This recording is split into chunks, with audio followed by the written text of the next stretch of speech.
Oh, all right, Alec. What's up? Hey, what's good? What's good? What is good, Zach? What is good? Yes. What is good? What is What is life? good? What is life? What is the meaning Am of all? You I? know this. Are we truly alive? I mean, it's a question for the ages, ultimately. I mean, I don't have any synthetic parts to me though, so it's not. None Have whatsoever. you ever doubted your existence? I think, therefore, I am. Yeah. Has that always been enough for you? No, maybe. I don't know. It's hard to say. Never thought about it. Yeah, I never really thought about it that much. Well, we just watched a movie Mm-hmm. in which those many questions are raised and discussed, and they're not really answered, and that's not really the point. Um, but the questions are raised and a lot of thinking to be had. They So should have answered them at the end. They should have plugged. they should have just had like a straight up There's a like, scene plugged them in. You plug her into a machine, and it's like, oh, you are, you are. oh yeah, okay, yeah, makes sense, yeah, okay, cool. This is your 100% human. Okay. Oh, I'll get that So in closure. the manga, um, there's a sequel. This is something that I didn't learn until very recently. Mm-hmm. Uh, in the manga, there he did write the author Shiro Masamune wrote a second like a sequel series, which was well, let how to describe it. It was very sexualized. So the original manga was actually very sexy as well. There was a lot of fan service for Motoko, but Mm-hmm. movie kind of pairs that way down to the point where it's not a thing at all, really. And second part is like way more of that, like way more of that, like every single page. Like I was just skimming through it, and I was like, oh my god, I was like, oh my gosh, I was like, there's a lot of like TNA in this in this one for some reason. But basically, she does like live online basically in that manga. So she's like an entity that's like living on the net more or less. So, but anyway, Hmm. we watched the 1995 classic film Ghost in the Shell. Mamoru Oshii's magnum opus, maybe, possibly. I haven't really watched any more of his stuff, so I Hmm. couldn't say. But And this was your one movie you got to pick for our December, the month of December. One this is movie one that movie, I yeah. hadn't seen and you had seen.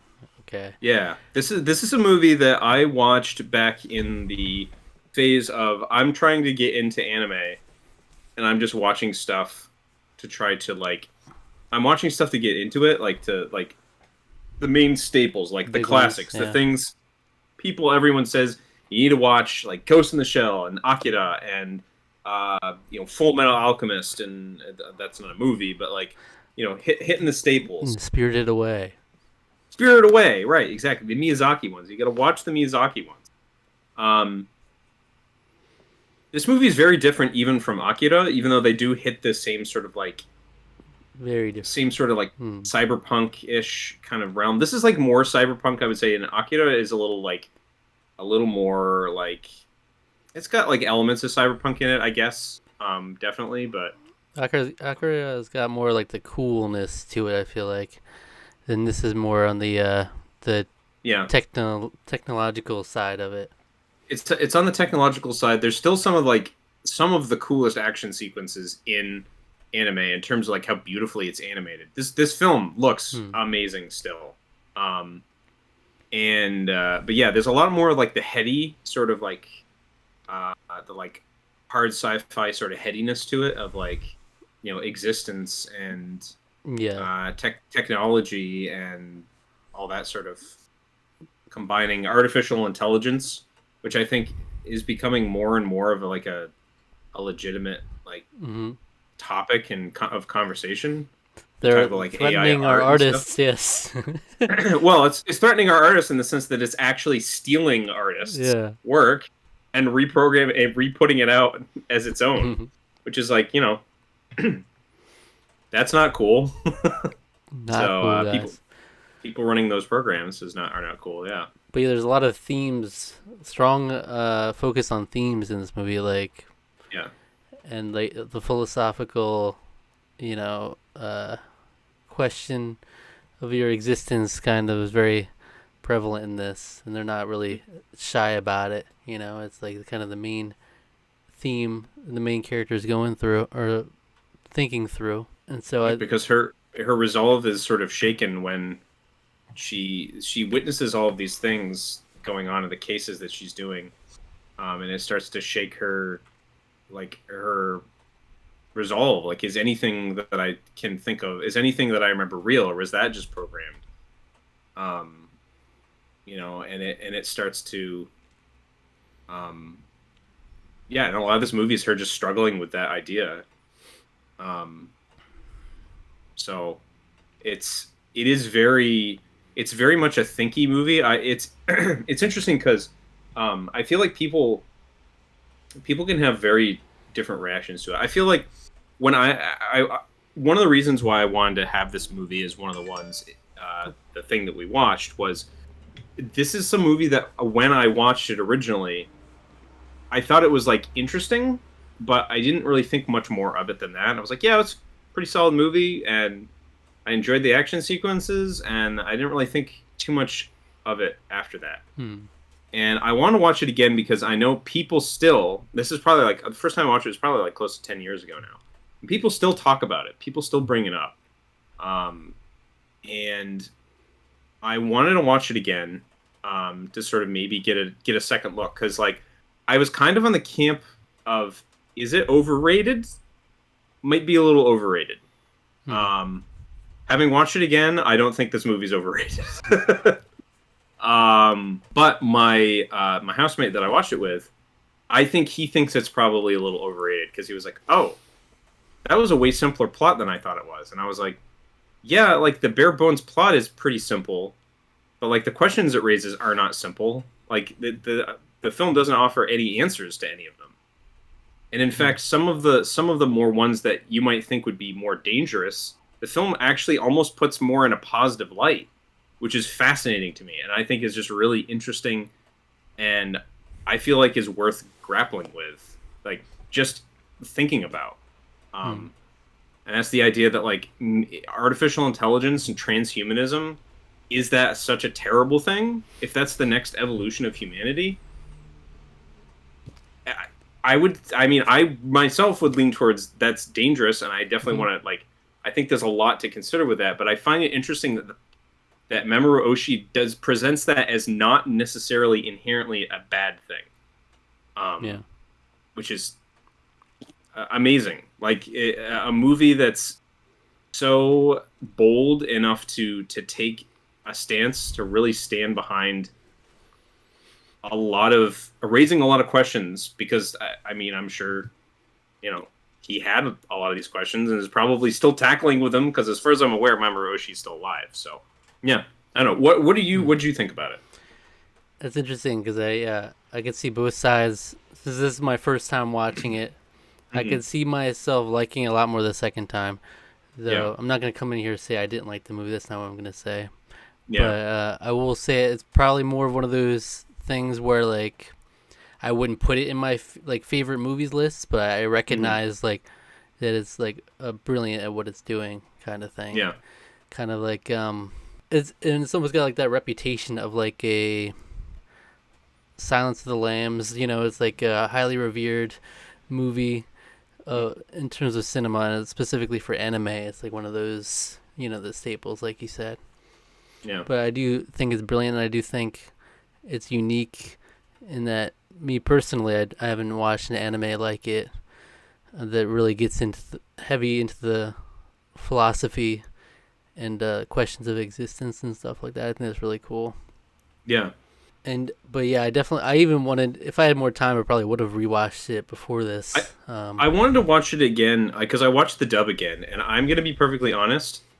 I don't like the voice actress that plays Motoko in it. No, I don't either. I think she's terrible. I'm gonna be perfectly honest. Very robotic, huh? And that's coming from somebody that while I've never sat down and like watched a lot of like Ghost in the Shell standalone complex, which is the TV series that was based on this. I think it was based on elements of the manga, and I think there was some original material that it sort of spawned off Mm-hmm. and did sort of its own thing. Because there was like 3 or 4 different like sub series of standalone complex. So, but the voice actress Mary Elizabeth McGlynn, who voiced Motoko in that, is phenomenal. She is absolutely perfect, and I really wish that they would redub it and have her play the major, because I think she'd be amazing. She's just a really very talented voice actress. So This one, but she's just too robotic, right? it's like too erotic, and like her cadence is is like way off all the time. It's like it's very strange. Like I get it. I get the whole like why she's doing the voice that way, where it's like, Hmm. you know, she's supposed to like not have that much of a personality. You know, she's trying to even, and that helps her to like struggle with her own identity. Right. But it's like it's not gonna really make you love her as a character. You know, it's like, oh well. Right, but it's to me, it's almost just the delivery is just bizarre. Like you can do a like robotic character, but you can give it more personality than what she did, Mm, which was basically is very strange. Like I yeah. almost preferred the voice of the when it was like the child, uh, like frame that her Mm. consciousness was put into. It So creepy looking, by the way. was very The creepy. same, it's like the Um, same face. it's a That's where yeah. it's like, okay, maybe I'm not on board with this. You know, it's getting a little weird.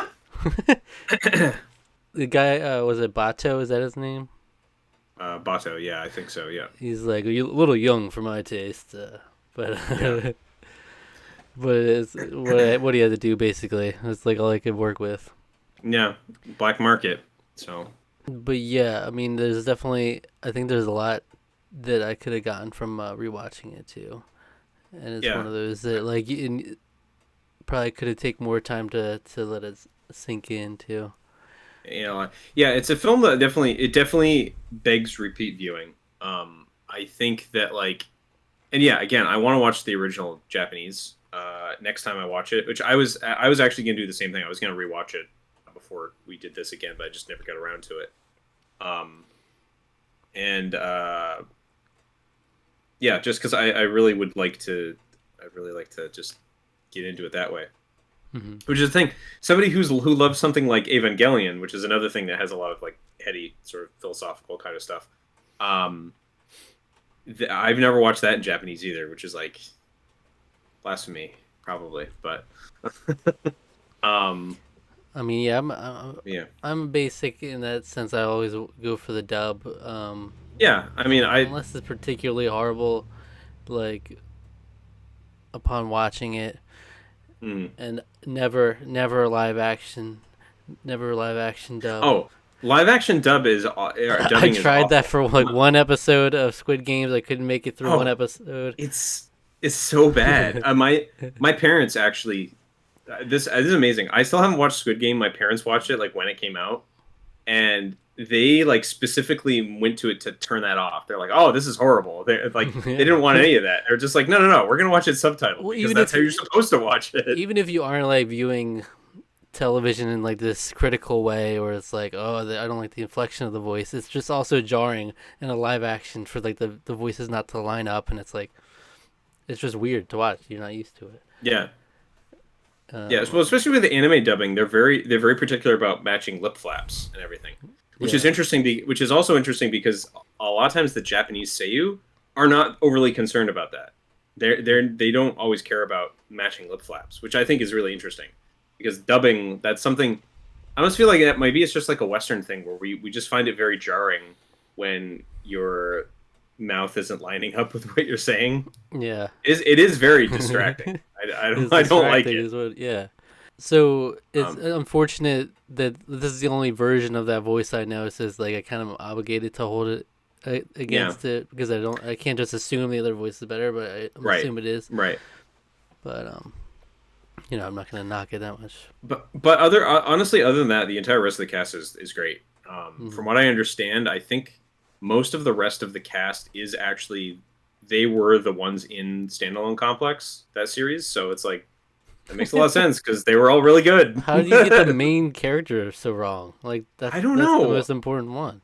I don't know. I don't know. It beats me. I don't know. Dubbing. It was also in that strange time where dubbing was like still kind of a new frontier, in terms of like good anime dubbing wasn't really a thing yet. Really, like I would say dubbing didn't really come into its full stride until like probably the late 2000s. Dubbing before then, I mean, still be really great, but I feel like it was way spottier until more recently, where it's like it's kind of a banger every time. I feel like they do pretty great jobs with most dubs these days are really good. So Yeah. um, I'm in the same ballpark as you, but next time I watch it, definitely gonna take the time and watch the sub version. So Yeah. like with Chainsaw Man, which is a new anime that's airing this season, I've actually been going back and forth watching it with sub and dub, and they're both phenomenal. So it's like I can't like Mm-hmm. yeah, it's great. But So I would like to mention that one of my favorite parts of this movie is when they started going into the with the trash man and how the false memories were implanted in him, oh and yeah, when they got into that whole thing. I think that's really cool, and like obviously you could see how they could lead to people like really questioning everything at that point. When you got false mm, memories, you can't even trust your own memories. Like memories are a distinct part of humanity. Like your yeah. lived experiences, and you can't even trust that these are the experiences you actually had now. So you can just see the dangers of that technology already right there. And I really thought it Oh was totally. cool how they went through that. I mean, they specifically had to have the other trash man really not want to see his kid. He's like, I don't care about that. Specifically, so he does Yeah, not see what he's yeah. actually showing. Specifically, it's very specifically, so he didn't see that, and then it's like, wait, well, what are you talking about? That's you. Yeah, Picture you, just you. like It's like, that could so easily have like that could have gotten undone so easily. But this guy was just mm. so adamantly he does not want to care about. He does not care about kids. I will not He's like, even I don't look. care about your kid. um, But I like that because yeah, then they do that reveal to him, and it's just like your whole existence is like, wow. yeah. I like that a lot. Um, I think probably my favorite sequence in the whole movie is, well, a lot of the like technological sequences of like showing like how the cyborgs and stuff are like made, like how those body models are made in the beginning is very cool. Um, and then, but my favorite, I think my favorite scene is basically from her diving on through that montage sequence of the all the shots of the city. Um, are just everything about that whole sequence is just like it's like it's so good. It's like that is like an art. That is like total art. Like Yeah. to the point where so her and Bato have a conversation about this sort of thing, like where you know, not knowing if because Bato basically is the essence of I think therefore I am. Like I have memories. Like I can because I am a thinking creature. I exist. There's nothing manufactured about that. And then but she's like not really sure about it, and then they both hear a voice which sounds exactly like her, and they don't know where that comes from. There's really still no like definitive answer as to what that is. Maybe it is her original self, another ghost that's like her. Again, it's feeding into this like idea of maybe she was a manufactured person, a manufactured AI more or less. And then it's like she like looks around and then she like looks at the camera. She looks at the audience, which is just like a chilling thing because that's breaking a rule of cinema, but it's doing it in animated form, which is just super strange. And then it cuts, and then it enters in like that 3.5 minute long sequence of just showing gorgeously detailed shots of the city. Mm-hmm. Um, but it's this whole sequence where she's seeing herself in the whole city. So she's seeing the same model. She's not special in any way. That's like the major theme of her. She's not special. She is a the model, cyborg model, just like any other. Um, and so she's seeing herself throughout that, but there's still like that weird nagging like thing of like they're they look like me. How can I know that I'm real? It's beautiful. It's absolutely because there's no dialogue in that whole sequence. It's just the chilling, haunting Yeah. chanting, and it's so good. Um, yeah, I love that. I love seeing, and then of course, badass scenes. I love the assault where she takes out the diplomat. That scene's really cool, and then she like goes invisible. And the fight scene on the water, which is really cool, and then of course the spider tank scene. All the action scenes are all phenomenal and very cool, and I like them, and they're great. Yeah. And I think the music is great too. Even in the Yeah, beginning, like the very beginning, that song that plays, it just sets the tone immediately. for sure. Especially because it's so like old world. It's a very ancient feeling, which is just like It is, juxtaposed with this yeah. futuristic society. I love it's so it's haunting. Yeah, I don't know why it works It, so well, yeah, but it does. it does. Yeah, it's amazing. Oshi has credited the composer for like he like it's like the movie is basically half his. He's it would not be the Mhm. movie without the music, and it's Yeah. like I kind of agree. You know, that music is like it's very profound, Yeah, it's a strong and it sticks identity with you. Yeah, because yeah, usually music isn't the biggest thing I look for in movies, but that like if it sticks out to me that much and it like actually complements the movie that much, then it's like okay, then you know it's really good. I don't have too many problems with the movie overall. mm. Um, the whole puppet master thing at the end, Hmm. that was interesting. How that unfolded. Yeah. So the basically the major plot thread is that the puppet master is a kind of this it's claiming to be an AI untraceable, but like an AI with no ghost. It's just manufactured from the net, basically the internet, and um and it's like oh and that's really is a dangerous thing because that's is that like does that sort of especially because everyone has a vested interest in then finding and potentially destroying that entity because that has like I feel like in and of itself that has major philosophical implications that the fact that something that life can come from Yeah, information or life can come in that way and then yeah then at the end of the movie they merge they effectively become one entity I don't together. even know how I feel about that. Yeah, that's why I feel like I need more time to think Yeah, about that.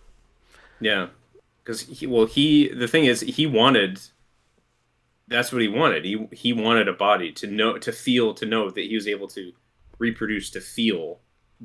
That would give him what he felt was like the meaning of life is the ability to actually like be perceived as a human almost and feel, be encased in a body more or less.